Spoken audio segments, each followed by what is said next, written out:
What is going on, my RV insiders? I hope everybody's having a great day. I'm Glenn and welcome to RV Insider. Today I have a 2025 Wildwood FSX 233RBLE that we're going to be taking a walk through. It is a rear bath limited edition offering from the FSX line. And the nice thing about the FSX line is they try to put as many features as they can, make it as light as they can, and make it easy to tow. So they try to give you the most amount of convenience for the RV you're getting and try to price it so it's very competitive in the market. First we're going to take a look on the inside, then we'll come back out, take a look at all the exterior features. And before we go inside, I just want to let you guys know, if you need any more information about this, that there's going to be some information down in the description below, along with technical specs, pricing, and if you're looking to purchase one of these, I'll leave my information down below. My company does stock these, so feel free to give me an email or call me. So let's make our way inside and take a look at what makes this such a good RV.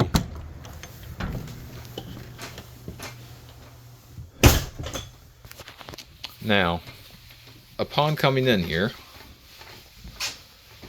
if you notice, there is a lot of walk room down this center here.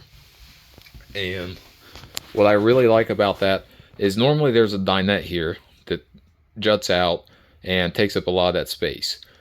Since this is not a slide unit, they have replaced the dinette with this more traditional couch deal, along with, it's not here, it's in the pass-through right now, but they have a table that you can set up in front, and it can easily be moved around and stored.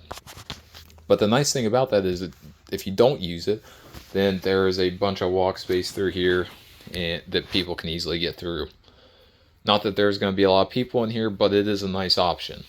Now, this RV does sleep 2 to 4 people, depending on the size, but we have this nice long couch here that easily flips down into a bed if needed. Nice long bed there, maybe for a big kid or your uncle.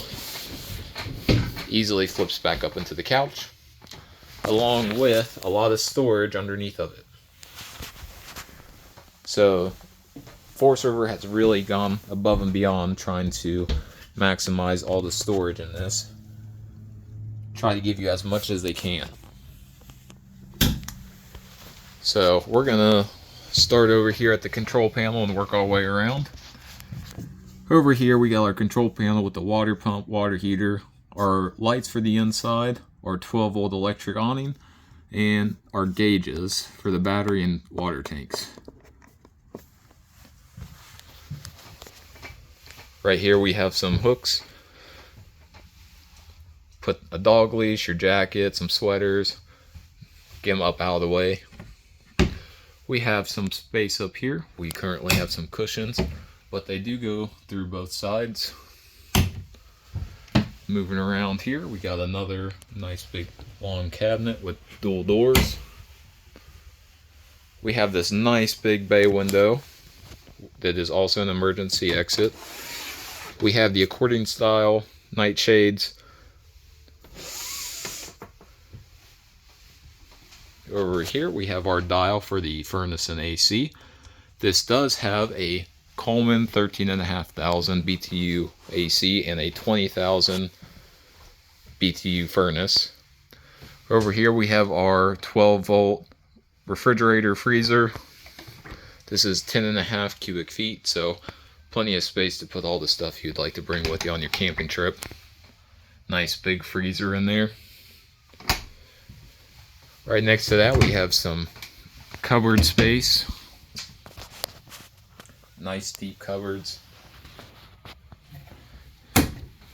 And right behind us we have some nice deep cupboards as well. They really try to give you as much space as they can with these. Swinging on around, we got our stove top here. It has a 3-burner stove. And this is a cast iron top. It is not a steel top, and I really like when they use the cast iron top. It just feels really nice when it's on there, and it looks more pleasant than the high gloss steel in my opinion. And it has this nice glass cover that goes over top of it, so if you need some more space, you can lay that down and put something on top of it.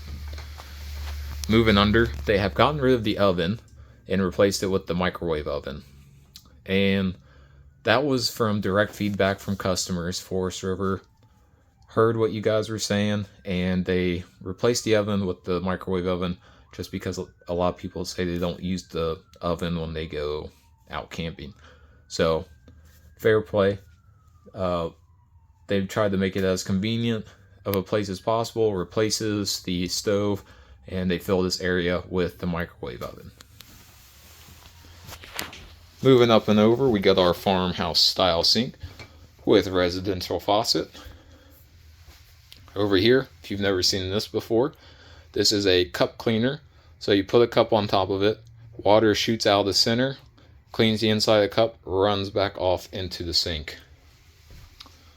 The countertop is a plastic molded countertop, so it feels nice, it's textured, but if you're cooking on the stove, you don't want to set pots and pans directly onto the surface or else it will melt.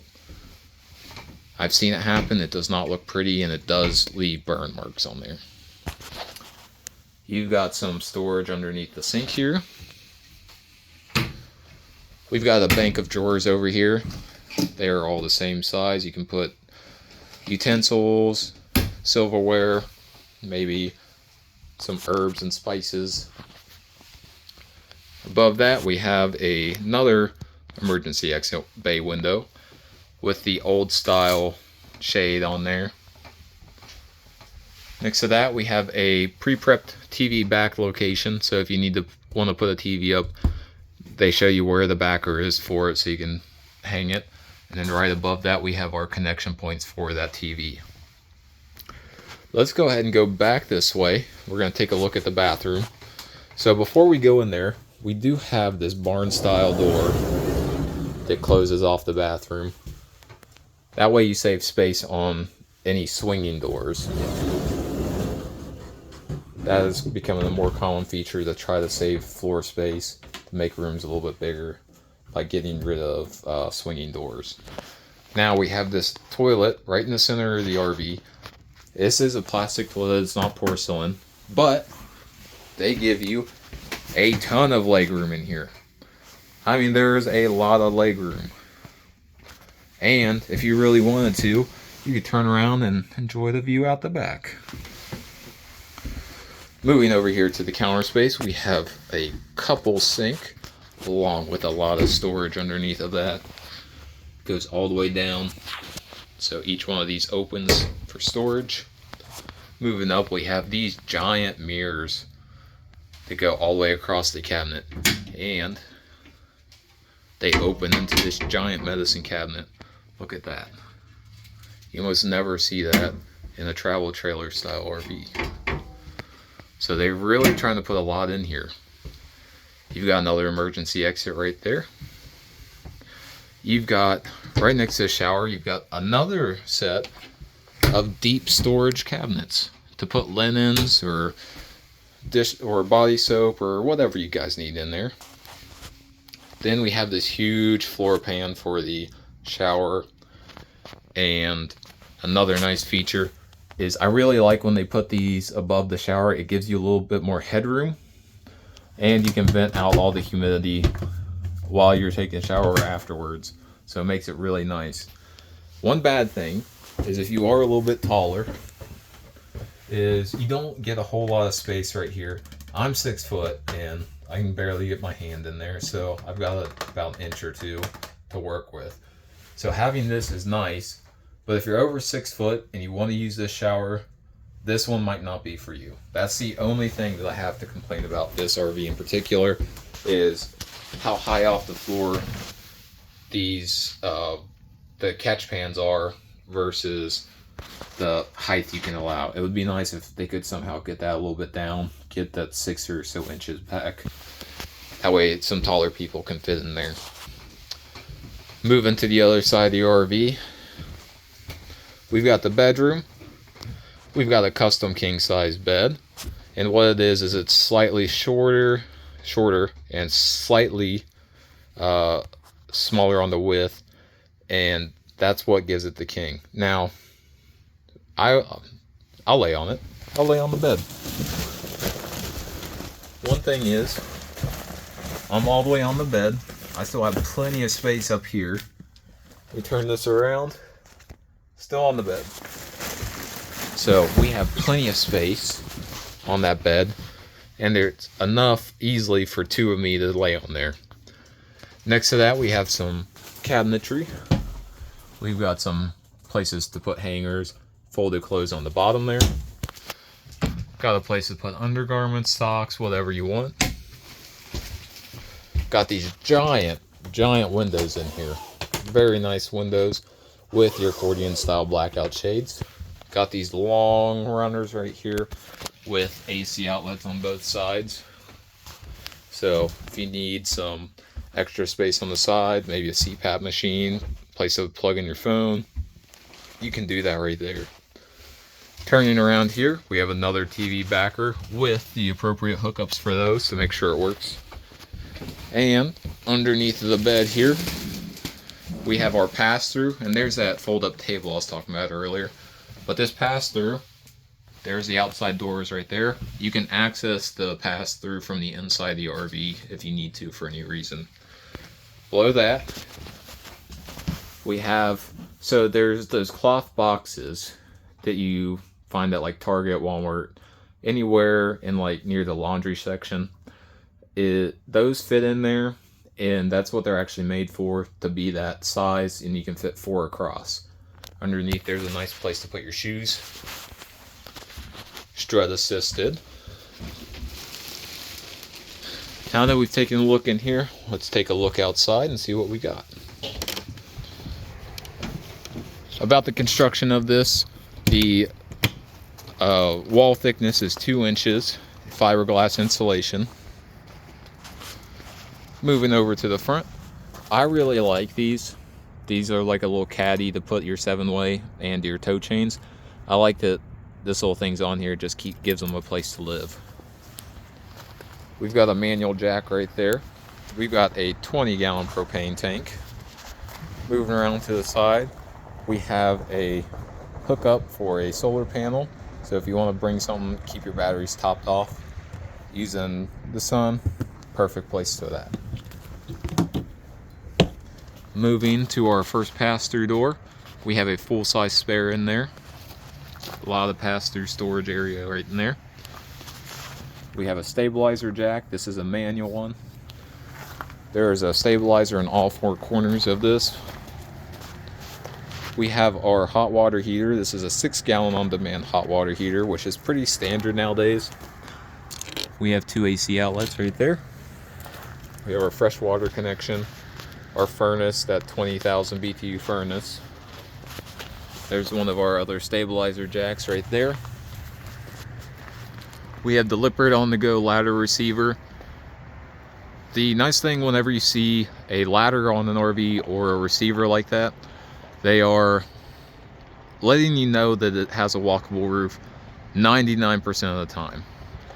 And the nice thing about that is you can go up there, check your seals, make sure there aren't any sticks that fell on there that punctured through the roof, and just make sure that no water is getting in, because that is a horrible thing to happen, and I don't want anybody to have to go through that. Always check your seals, check for holes, stuff like that, and do that 3 to 4 times a year. Just do it, get it over with, but check them and be diligent about it. Speaking of the roof, this does have a TPO membrane on it, so it is a plastic bound membrane, and it's a little bit thicker than some like the rubber ones. We got our backup camera prep right there, the Furrion backup camera prep for specifically for the Furrion backup camera. The Furrion backup camera does come with the camera and the display for it. That way you don't have to worry about trying to hook it up to your vehicle or figure any of that out. It does come with a separate screen specifically for that. If we move down here a little bit, we've got our black tank flush and our city water connection, and right below that we have our steel bumper for the Stinky Slinky. Moving around here, we have our coax cable input right there. There's one of our other stabilizer jacks as well as our drain points. We have our black and gray tank valves right there. And this RV comes equipped with a two 43-gallon tanks, one 43-gallon black tank, one 43-gallon gray tank, and a 54-gallon freshwater tank. Moving over a little bit, this is a 30 amp input, twist lock connection for our shore power. Moving down, we've got that other door for the pass through. Easily accessible. Right there are the struts where the bed is. Right below that we have our other stabilizer jack.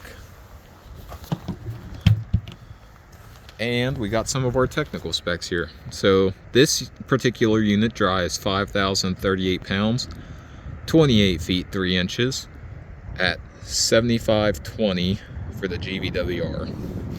So they really try to pack as much as they can in here and give you the most bang for your buck. And I think they've really done a good job. One thing I haven't mentioned about this is the new aluminum siding they're using on these. It's not like the corrugated style, it's more of like a bubble where it's kind of like, it kind of floats down instead of jarring in and out like it's the corrugated style. So I really like that. When we first started getting these in, I was like, man, those look really nice for aluminum sided RVs. So good job to Forest River for starting to put that paneling on there. Again, if you guys are interested in this model or another RV you've seen on this channel, feel free to reach out to me, as I am a salesperson for this brand and we'll be happy to help you out and give you any information you guys need. So if you guys have questions, I can get a hold of the reps and the company if I don't have the answer. So feel free to put some questions down in comments or contact me directly. I'd be happy to help.